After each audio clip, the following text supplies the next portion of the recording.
Hello, credit union executives. Welcome to See You on the Show, where we give you up-to-date information on how you can reduce risk, keep key talent, and take a strategic approach to your personal financial wellness. Hosted by me, Doug English, a certified financial planner and former credit union insider with ACT Advisors. My guest on today's podcast is Tom Novak. Tom is a 16-year financial services veteran currently responsible for digital transformation in relation to member-facing technology platforms that strive to support seamless end-to-end experiences. He oversees the digital strategy and payments strategy for Vision's Federal Credit Union.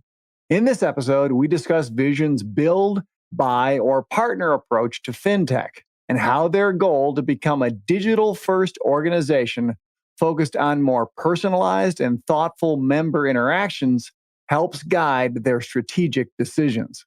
Tom Novak, welcome to See You on the Show. I am delighted that you're with us today, and especially with the fine institution that you work for. So I got to tell a story, which is I grew up in Binghamton, New York. My father worked at IBM. As you and I already discussed, of course, Vision's Federal Credit Union was IBM Endicott Employees Federal Credit Union. And I can remember at a very young age going to the IBM employee events that the credit union was at that had a fair. I remember popcorn and candy and the credit union. I thought, wow, I'm not sure what these folks do, but I sure do like them. Yeah. Thanks, Doug. I appreciate you having me on the podcast today. And you're exactly right. We've got a storied history going all the way back to the founding of IBM and IBM's heyday here in upstate New York. And it's really exciting to be able to look back on that history. And as we move forward with innovation and trying to be our members' financial partner, how do we go ahead and pay homage to that history and what that all represented, the county fairs and these different things that we did, and translate it through all these years to today and help still innovate for our members and provide value. So it's exciting to be in this position to help deliver that kind of value. Let's do that then. What got me to call you about this podcast was the innovation that Visions has been very active in Fintech. If you would just start us out there talking about how does Visions engage with Fintech? Just walk us through, please. Certainly. So the first thing I believe that makes us a little bit different, a little bit unique when it comes to fintechs is we treat them as partners. They are not vendors. Our whole mindset around this is how do we actually build a team together? How do we augment what the credit union movement is meant to represent, helping people, delivering value for them, not only at great prices, but also with a hint of altruism throughout that whole value proposition. And so we're very transparent with potential fintech partners on what we're trying to achieve. And we point back to our track record of how we've done this and how we partner in a number of different ways. So it can manifest itself in co-creating a beta opportunity for a new feature or a new offering altogether to the market. It can manifest itself in the terms of case studies or reference calls, or how do we create mutually beneficial environments that really help grow both entities. Because we truly believe as we grow and they grow, we're actually just growing the same entity. That's what we mean by the partnership play. And so that is very refreshing for a lot of fintechs to hear that they are treated as true partners. And we want to go ahead and be very proactive, just like that's how fintechs grew up. Is they're essentially startups. They bootstrap themselves and they want to go out and change the world. And so we have the requisite scale and business acumen to go ahead and couple with that to bring the best of both worlds. So we start with that mindset, and then we allow things to be created. So how do we go ahead and really dive into members' moments of need, whether that be education, whether that be access to new forms of financial services, whether that be just savings and budgeting tools. It really takes many forms. And we go out there and we're just trying to align values is essentially what we're after. And it does also steep itself in one other concept, which I have to give credit to our CEO, Ty Muse. He used to work at GE years ago, and he knew Jack Welch, former CEO of GE. And one of the big things that Jack used to say that Ty has impressed upon me, especially in the digital realm, is change before you have to. and this mentality of your journey is never complete. You never reach the destination. So you have to make sure that hunger for more innovation, more value that you bring to your members is always there, is ever present. And so I think that comes through in our conversations with fintechs.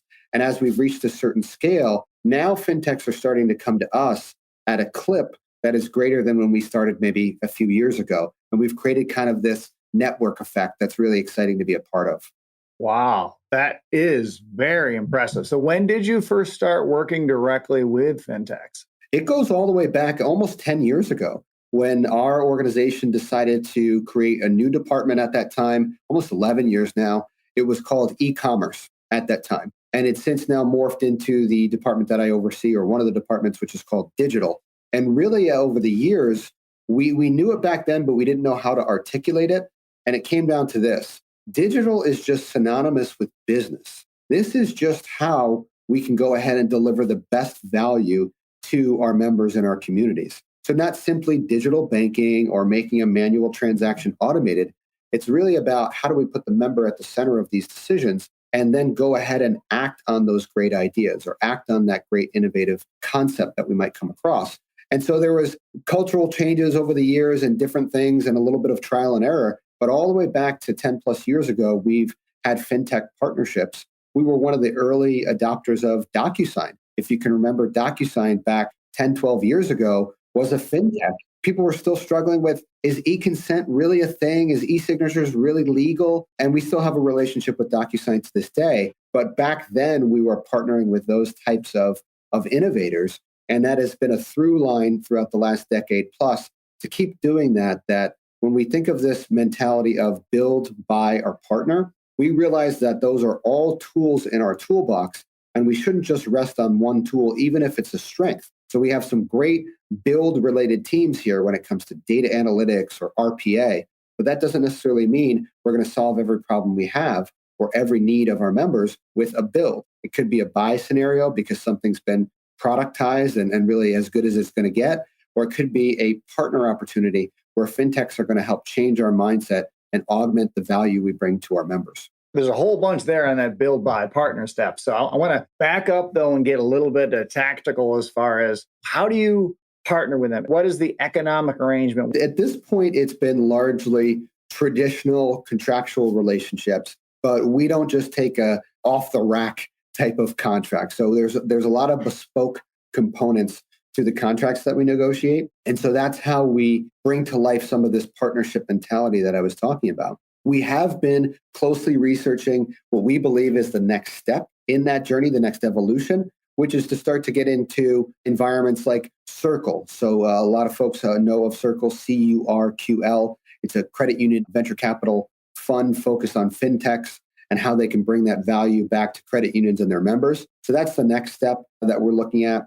We've partnered with companies in the past that help us bring that sort of model to bear. So the Best Innovation Group, John Best is one particular example. And then we're also looking at what our trusted trade associations are doing, such as CUNA and CMFG Ventures. So we use those as kind of guideposts and mile markers.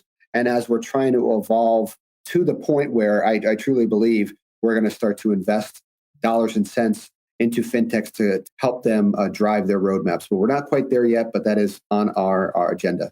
Hopefully you were listening to see you on the show regularly and you heard the episode with Brian Cass from CUNA Mutual Financial Group Ventures that we recently recorded. And we talked about with CUNA Mutual's version, they're actually taking equity stakes in these companies that they think can make a difference for credit unions and credit union members. So at Visions, it's a custom contract design with creating as much alignment with contractual structure, but not actually equity alignment yet, right? Absolutely. They're really doing a great job. I mean, our CEO is very much aligned with what CUNA Mutual and CMFG Ventures is doing. And it really helps as we go through various critical thinking processes and decision-making processes that we've partnered with a lot of the fintechs that get added to the CMFG stable of fintechs or Circle stable of fintechs, whether it's somebody like an Eltropy for enterprise text messaging, and you see that they're on an acquisition tear with Pop.io and MarsView.ai and all these great things that create this larger ecosystem, or it's QNexus, right? How do we get to this perpetual pre-approval state for our members that they don't even really have to do anything except click a button? These are the types of value propositions that we can leverage great technology because there's a need. First, there's a need for our members, whether it's better financing or more intuitive communications. And it's nice to see that those entities are kind of evolving as we evolve as a credit union, and we're very much aligned in our objectives. Let's go into the build, buy, or partner. And I'm interested in how Visions figures out which one of those to do. Have you guys bought any fintechs yet? Does that actually happen? We haven't bought any fintechs, but we have had those conversations. And partly where that is kind of organically evolved from is when we strike an early adopter type of fintech partnership. So a good example is Zogo, Zogo, which is a financial literacy fintech. They've done some really amazing things when it comes to a little bit of gamifying. I know that's a buzzword out there, but they've just made financial education and the importance of understanding how to handle these financial concepts in your day-to-day lives very fun and engaging. And so we were a very early adopter of Zogo. Our SVP of member experience, Tracy Wheeler, really led the charge on creating that partnership. And since then, we've been co-creating. So we're one of the first to integrate into our digital banking platform, Q2, with Zogo. And now we're looking at other ways to go ahead and expand the partnership, such as incentivizing members. So that Zogo calls it pineapples, but think of it like points. That as you acquire more pineapples, you can convert those into rewards, whether it's gift cards or any other things like that. And so the next evolution in that partnership is how do we incentivize people to use the Visions Federal Credit Union debit card, which is a great budgeting tool in and of itself. And we're going to reward you with pineapples or points and give you that gamified financial education as well. So those types of fintechs where we were early adopters, those are the closest that we've come to saying, oh, how do we get more of a seat at the table in this roadmap or decision making and really help propel or turbocharge their mission and vision. So we haven't done that yet, but those are the types of conversations when we have a relationship like Zogo where our minds are headed. So that's when you might buy. That hasn't happened yet, but when do you build it versus partner? What differentiates that choice? One of the big things, there's a lot of tactical decisions, but it comes down to our operating principles. So when we talk about growth, member experience, employee experience, financial impact, and community impact, how do these, in a very procedural way, how do these rank on a spreadsheet, on a formula-based spreadsheet, and how is that going to move our business forward? So how does it align with this vision to become a digital-first organization, empowering people towards financial independence? So, Doug, when we started podcast here, you told me about your history growing up in Binghamton and how you didn't even know about the credit union, but they were offering this great county fair and great popcorn and all these things. It's not simply about financial services and financial products. It's truly about being a community partner and giving back in a multitude of different ways. So to do that, we believe the best way is to become digital first, which doesn't mean less human interaction. It just means more personalized and more thoughtful interactions. Moving away from simply being a transactional partner or transactional hub to a thoughtful partner, a thoughtful guide or Sherpa throughout your life, which finance is really embedded into so many things that we do. And so with that, we are growing our appetite for when can we bring in talent that is aligned with that mission? When can we create the right type of strategy? And if those two forces we feel confident can align, many times we'll go into a build type of decision. A great example of that is what we've done with robot process automation. We felt very strongly that that type of expertise we needed to have in-house. Another type of expertise was data analytics and how we can be a data shop and really not necessarily be dependent on other entities to guide our data journey. So those are two examples where we looked at the talent landscape, we looked at our mission and our objectives to become digital first, and we felt that really needed to be two areas that helped propel us forward. And we didn't want to be beholden to anyone else but ourselves. They were core to the overall corporate strategy is what I'm taking away. Yeah, fell into that build category. And then give a couple of examples of the partner category where you looked at build, but you decided to partner. Is anything immediately come up for that? Several things. And partner isn't just exclusively with fintechs. although that tends to be something that I personally focus on because they're cutting edge in a lot of ways, and they want to figure out ways to solve problems. They're not so worried about let's fit it into this specific box because they've productized it. They're open to new ideas and making adjustments to their plan, which is so encouraging to see. But from a partnership perspective, there's a few things. One that comes to mind is Experian. So Experian is not considered a fintech, but we were one of the first credit unions in the nation to roll out their ID Notify solution fully embedded within our digital banking experience. And not only that, giving it to our members at no cost. So something that our members would have to normally go to the market and pay anywhere from $15 a month to $30 a month for free identity theft protection and credit monitoring, we gave them that at no charge. So Experian and Q2 in that case were the types of partners that wanted to make that offering bespoke to Visions, and we're able to do that.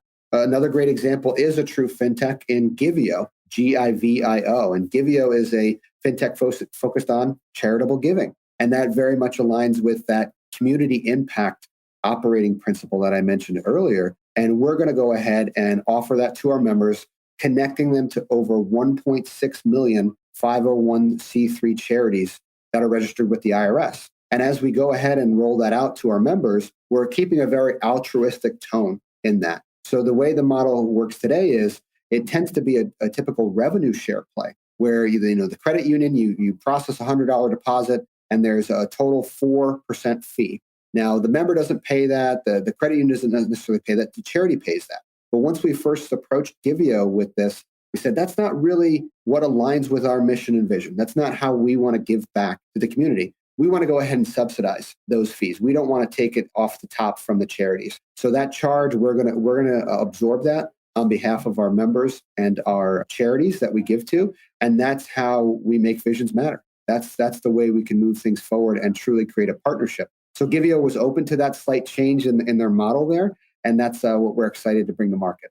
Wow. So you just named two embedded fintechs there, right? That you've got embedded into the Vision system. And very interesting. Are there others that you can share with our listeners? Absolutely. So another big one that we focused on and we launched earlier this year is NYDIG. NYDIG focuses on Bitcoin today, but really not just Bitcoin. That's just the gateway. It's really about how do we help our members realize that this other form of financial services, in this case, digital assets, is a store of value. And we want to be very pragmatic about what we bring to the market. And although there's a lot of hype when it comes to cryptocurrency or digital assets, they are coming to Visions because we're their trusted financial advisor.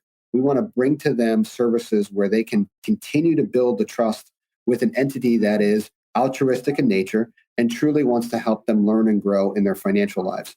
And so we partnered with NYDIG. We're one of the first financial institutions, bank or credit union in the nation to bring that to our members January of this year. So we were really thrilled to have that opportunity. It was really a multi-tiered partnership between NYDIG, Q2, and ourselves.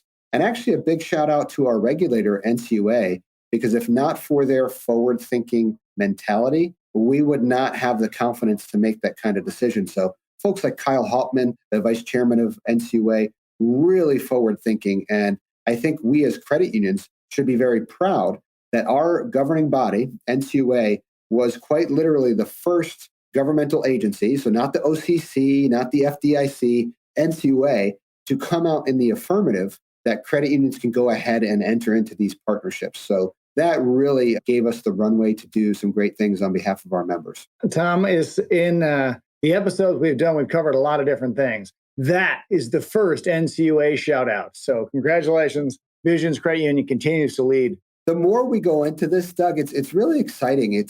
We are not successful simply because we're Visions. We're successful because of a lot of other entities that play really important roles in our growth. And they play really important roles in how do we keep propelling this mission forward? And it's not hyperbole. It's really, truly an authentic way that we lead a financial services firm, in this case, a credit union, to be better and more prosperous for everyone involved. So we have to give credence to NCUA. They do a lot of great things. We have to give credence to our fintech partnerships that they're the ones really taking the biggest risk in starting up a company and trying to procure funds, whether it's from credit unions or others. So we're only successful because of our partners. And there's this old adage, you've probably heard it, Doug, so I might be butchering it to a degree, but I really believe it, and it's how we lead our partnership mentality, which is if we want to go fast, well, we could do that alone. But if we want to go far, we have to go together. And that's been very much baked in to our ethos here at Visions, that we take the ego out of it now. It's not about how smart we are or how great we are at balancing the budget. It's really about how do we put ourselves in a position to best serve our members. And that's one of the best things about being a part of a credit union. It is, and the people helping people mentality. Obviously, you see that in a lot of different ways, and that's was going to be the next question I was going to ask you: is are there opportunities for other credit unions to partner with Visions on any of this activity? Through sometimes you see indirect lending sort of shared through the QSO structure. Do you have an opportunity for credit unions to partner with you in any of this digital activity? There isn't any formalized forum or structure that I know of today, other than if we participate in events or funds like Circle and things like that. But the best thing is probably the most basic thing that I can advise other credit unions to do. Simply reach out. We are about helping each other. And one of the best things when I entered the credit union industry, I came from the banking industry. I worked at PNC Bank and M&T Bank before coming over to Visions, is how open to sharing insights and information the credit union industry is. So the first step is the most basic. Simply reach out. If you emailed me and had just a basic question, I will respond back, or I'll hop on a call, and I want to devote that time to you. But to really scale this, which I think is where your question is going, we need to create forums that actually get results. So I'll use an internal group. We call it the Payment Strategy Forum. And it's just a group of executive leaders and some payments-focused individuals who have that in their job today here at Visions. And we've been able to say, well, our mantra is about pragmatic, action-based decisions. We don't just simply want to research things like buy now, pay later. We want to figure out if this is the right thing to do and go ahead and implement our version of buy now, pay later. And so with that group and that mandate, we have implemented about 6 different payment innovations. So that's the type of thing that you can scale to other credit unions and start to make sure we're all aligning our mission and vision. We do that ad hoc right now with some credit unions who are maybe their Q2 clients. So we have that similarity. Or their Scimitar clients, we're a Scimitar core. Or their Visa DPS for their card processing. But I would say this to really be the spark to light the fire to anyone who is interested. Be proactive with your partners and start to treat them as if they are a true partner, as opposed to we have a vendor-client relationship. And just that simple tweak in mentality is tremendously impactful. It starts to open up doors that you would never think are possible, and you get the opportunity to co-create things that truly matter to the credit union industry and to members overall. Have you had a situation where you've had to unplug from something, where you built a partnership and that partnership was not going the way you anticipated? Maybe the technology changed or whatever it was, and you had to unwind. So, first question is if that has happened, can you tell us a little bit about how that might have worked? And then the second is, when I talked to Brian from CUNY Mutual Ventures, he had mentioned sort of a caution to credit unions to not just go right out and take equity stakes in Fintech, to be a little careful about that. There can be some problems. So anything you can tell our listeners about maybe what not to do? Yeah, I would agree with his sentiments that Fintech is not a buzzword. It's not a trend. It is really a way of operating your business. Fintech partnerships and bringing in some of strategic thinking and, to use a cliche, the out-of-the-box thinking. But at the end of the day, we can't forget our values. We can't forget why we are credit unions. That's actually our superpower. And it's when we start to forget about those types of things that we just think we're going to be able to put a Band-Aid solution on something because it's the hot new thing. But buy now, pay later is probably a perfect example. There's a lot of flavors of buy now, pay later that are actually the antithesis of what we should be doing as a credit union.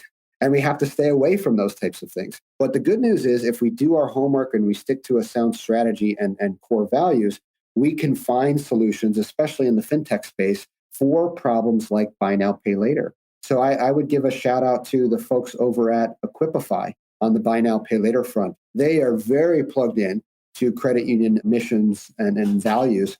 and can start to help us address those needs for members. So just because the fintech has built a great technology, or they might even have a phenomenal business model, doesn't necessarily mean it makes sense for your credit union. So I'll kind of close out that answer with this comment. We as a credit union industry, I think, need to be very good. We have to build our competency around calculated risk taking. And in the past, we've been very risk averse. It's just our nature, right? We have to worry about balancing the budget and reporting things to NCUA and protecting our members' money, all of which is still as relevant, if not more today than it was in the past. But the best way now to go ahead and be stewards of our members' money and their trust is to be really great at calculated risk taking. So there's this concept that we talk about here at Visions called asymmetric risk reward. If we're really doing our homework, if we're really students of our craft, we can start to see in the research scenarios where the chance of success is at least 5 times greater than the chance of failure. We haven't completely removed failure from the equation, but if we start to think that way and we go through this hard work, this critical thinking work, we can set ourselves up for long-term success. And that's at the heart of what fintech partnerships are about. There's fintech partners that don't align with your mission and values. There's fintech partners that they're maybe a little bit too early stage and they haven't really figured out how they bring value to the market. That's not necessarily going to help you as a credit union. But there's others that have done that. And as you go through a lot of that iteration, you can align asymmetric risk reward and start to do some phenomenal things. Tom Novak, thank you so much for this content. This was a phenomenal thing, in my opinion. And listeners, I'm going to attempt to get Tom to come back on another episode where we're going to dig into the process of getting cryptocurrency into an option for the members of Visions Credit Union and how that information could help the rest of the credit union. So, Tom, any final thoughts for our listeners today? I just want to say thank you, Doug, for having me on the podcast. And then overall to any of the listeners out there, if you're interested in fintech partnerships, innovation, punching above your weight class in terms of credit unions competing against other entities that are out there, please reach out, right? This is really about how we can help people in general, not exclusively just members. So I'm really fortunate to be in a position like I am to go ahead and help others. So looking forward to doing that. And don't stop innovating, right? Keep asking good questions. That's really at the heart of what all this is. Thanks so much, Tom. Yeah, my pleasure. Thank you. That's all the insider credit union knowledge we have for this episode. Are you enjoying the conversation? Be sure to subscribe and share your thoughts with other credit union leaders by leaving us a review. See you next time on See You on the Show. The opinions voiced in this material are for general information only and are not intended to provide specific advice or recommendations for any individual security. To determine which investments may be appropriate for you, consult your financial advisor prior to investing. Economic forecasts set forth may not develop as predicted. All performance referenced is historical and is no guarantee of future results.